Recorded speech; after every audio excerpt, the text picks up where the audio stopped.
Hi, I've been using CPLAY2air wireless Apple Carplay adapter now for 1 month very extensively, and in this video I will show you how to connect it to the adapter, what I like about it, what I don't like about it, and in which cars it was tested, and if I will be using it in the future. I really like Apple CarPlay, but since my car does not support wireless Apple CarPlay, I was using it quite rarely. And this is because of 2 reasons. One reason is that every time I wanted to use it, I needed to connect it via USB cable. So this fiddling with USB cable I don't like. And also I needed to have my iPhone in my hands. Now with this adapter I can just leave it in my bag and it will connect wirelessly without any problem. But this is not the major reason. The major reason for me is that every time when you connect your phone to the USB port, the battery starts charging. So this definitely shortens the battery life of your iPhone, and I really don't like this. So when I saw this adapter, I was quite interested in it. And the decision to test it was much more facilitated when Solutions for Auto offered me a free sample if I do a review of the adapter. This was okay for me, but this did not influence in any way on my opinion about the adapter and on this review. This is also why I did this review only after 1 month of extensive testing of the adapter and not after 1 or 2 days. So this is a short introduction, and now let's go with the instructions how to connect your iPhone to the adapter. So how do you connect your iPhone to CPLAY2air adapter and to the multimedia device to use wireless Apple CarPlay? It's quite easy. First time you just plug in the adapter to the USB port of your device. I've plugged it in now. And let's wait that the device CPLAY2air adapter boots up.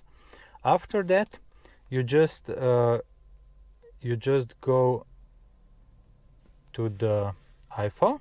Okay, now we are in graphic user interface from the adapter. You go to the iPhone, to Bluetooth, and just search for the new Bluetooth device. It is found. Connect. It's connecting. You confirm that you want to use Apple CarPlay, and that's it. This is only one-time work. After that, after it is connected, you can use it. You just come to the car, turn it on, and after 40 seconds it is connected.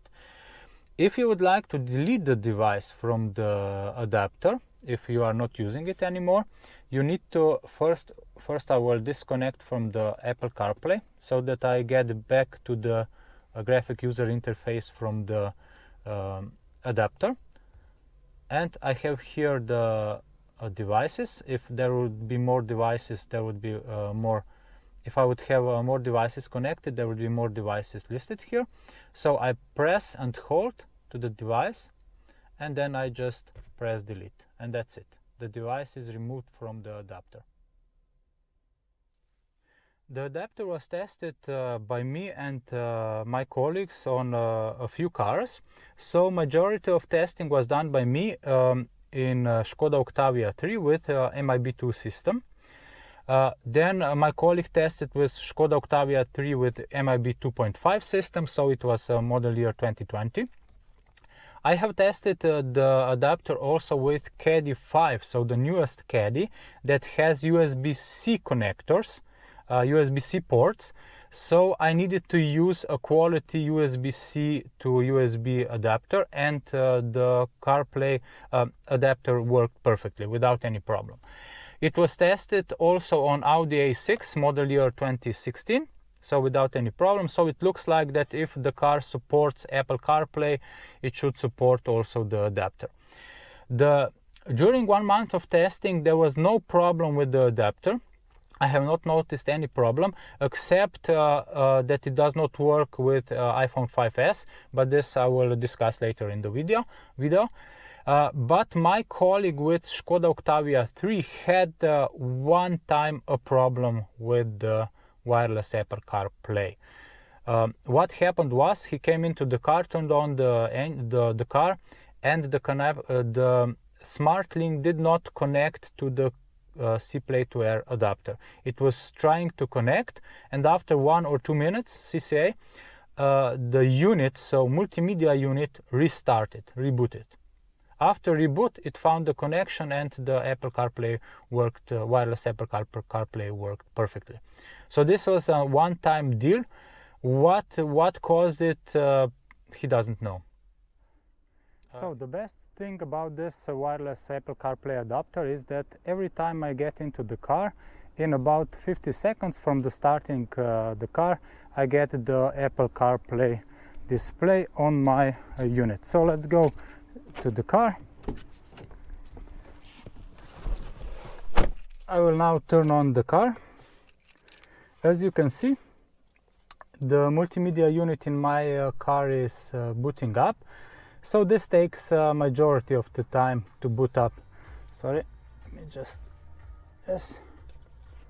Okay, SmartLink is booting up, and this takes the majority of time. After SmartLink will be up and running, you will see that it will quickly connect to the wireless Apple CarPlay adapter, and because this also booted together with the multimedia unit, so it's connected already, and now it will connect to my iPhone.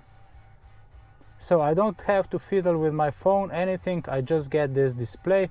It took around a little bit more than 50 seconds for this display to be here, and that's it. And I really like this. So what I really liked is the responsiveness of the use of wireless Apple CarPlay, which is basically the same as on the as if it would be connected via USB port directly to the car multimedia. I haven't noticed any major lag, except I will talk about this later regarding the sound lag, but the use is really easy and responsive. For example, I expected lag here in use of Google Maps, for example, or the Maps, Apple Maps, but as you can see, it's for me it's really it's working really okay. We can zoom in, and as you can see, it's quite responsive. So this, I was very impressed with this. So let's start with the things that I don't like with this adapter, CPLAY2air.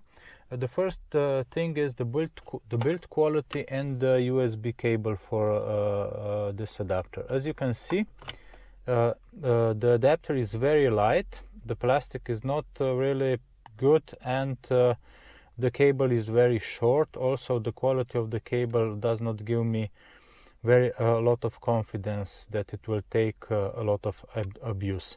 So if I connect it to the USB port in my car, you can see that it is flying around. So since it is a very short cable, this is why I purchased an extension, USB extension cable, which I plug it into the USB port, and then I plug the adapter into the extension cable, and I can tuck it a little bit away also like this.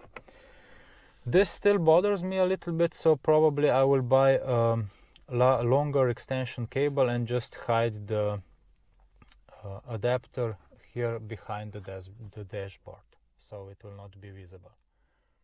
So the most annoying thing when using this CPLAY2air adapter is the issue that if you have an active phone call, when you stop the car, turn it off and go out, the connection on the phone remains active via CPLAY2air adapter, because it is connected, the adapter is still live, and the phone is connected to it. So for example, if I now do a phone call, say like this, That's it. It is calling. Dobrodošli v Darsovem infotelu. For English, press 9. Now I will turn off the car and the navigation is closed. The navigation has turned off, multimedia system, but as you can see, the phone is still connected via Apple Carplay. So you need to then manually switch the phone connection to iPhone or to the speaker.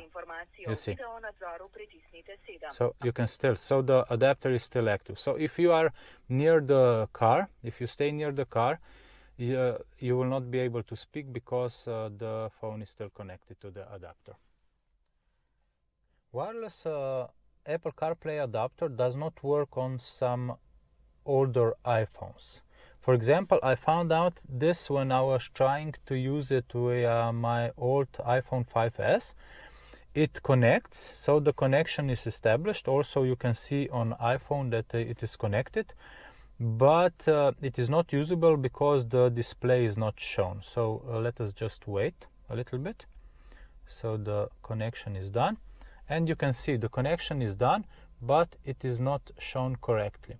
The iOS version was 12.5.3, and this iPhone works flawlessly if it is connected via USB cable, so not via this adapter. So this is when I was trying it on iPhone 5S, but interestingly, it works without any problem if I connect my iPhone 6 Plus with it, which has the same iOS version 12.5.3, and you will see now it is connecting and it works without any problem. So this can be major drawback if you are using some older iPhones. It is good to test it first. The next thing that I have a problem with is the lag when you are listening to the music or to the podcasts. So for example, if I now push play, there is a 1 or 2 second lag before the music starts playing or the system reacts. You see? So let's go directly to the music, and there is a lag. The same happens also when you are rewinding or forwarding the music. So for example, look.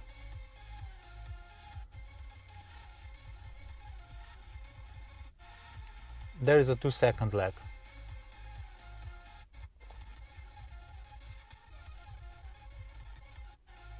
This lag is not present if you have the phone connected via USB port or on the newer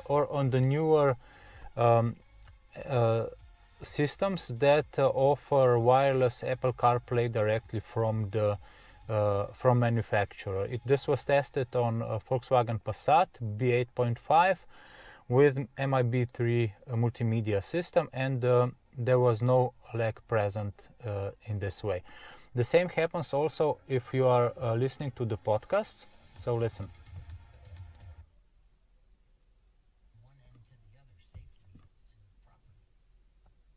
You see, there is a second or 2 second lag. I eventually got used to it, so it is not bothering me a lot, but it would be nice if they could solve this. The sound lag is noticeable also when you are dialing the phone number. For example, if you are dialing like this, you don't hear it, but if you dial each number by itself, you can hear that there is a half a second lag. Not something major, but there is a lag.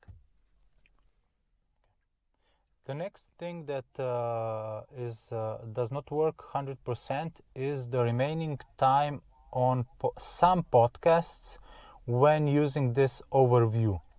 You can see here that it shows that it is still 10 minutes till the end of the podcast. But if I go directly into the view of this podcast, you will see that it is less. You see, it is only 5 minutes until the end. So now it shows 5.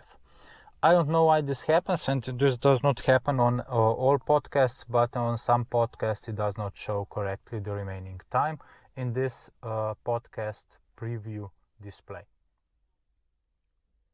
So this is not a problem of this adapter, but I look at it as more as my wish.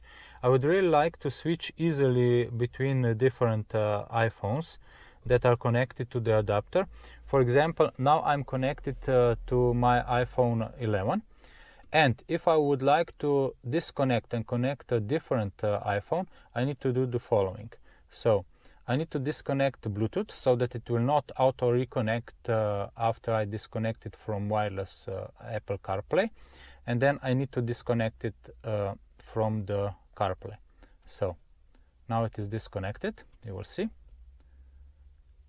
It lost the connection. So now I need to take my other phone and connect the Bluetooth, go to Apple CarPlay here and push the iPhone 6s, and now it went auto reconnecting, but I will go here and now it will connect to the iPhone 6 Plus. So it's not an easy way, and also this it's not a problem, but one of my wishes that it would be easier to do this. So there are two things that I also noticed but are not directly connected to this CPLAY2air adapter. First thing is that the sound on via Apple CarPlay is much more muted in regards, for example, in comparison with the sound if I make a Bluetooth connection to my multimedia device. You need to set much higher volume to hear the music or the podcast in comparison to the Bluetooth connection. So this is the first thing, and the same is also if you connect it via USB. So this is not a problem of the adapter, but of the Apple CarPlay itself. The second thing is, of course, if you are using wireless Apple CarPlay, the battery consumption is higher. Since CarPlay connects via wireless connection, Wi-Fi connection. Since I'm mainly using it for listening to podcasts and music, the battery consumption was not a problem for me so much. I still managed to use the phone, my iPhone 11, the whole day. But I've noticed that if you are using Google Maps, it uses more battery, because probably it is the screen, the display of Google Maps that's changing constantly, uses more battery, and also iPhone, it downloads data in background for traffic and for navigation. So this is just something to have in mind when using it, that probably you will need to look a little bit more to the battery state of your phone. And now to the conclusion. Do I like this adapter? Will I be using it in the future? Of course. Even though I mentioned a lot more dislikes than likes, I really like this adapter. And two major setbacks for me, I just got used to them. These were sound lag when forwarding, rewinding the music or podcasts, and manually disconnecting the Apple CarPlay when turning off the engine with active phone call. But having Apple CarPlay available without fiddling with the USB cable, and especially without affecting battery life, is much more important to me than all the dislikes that I've mentioned.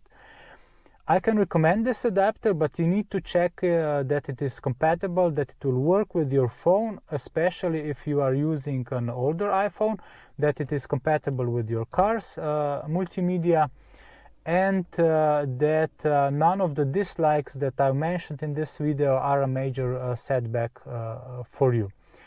If you would like to buy the adapter, the link will be in the description below. Thank you for watching, and I hope that this video helped with your decision for the wireless Apple Carplay. Bye!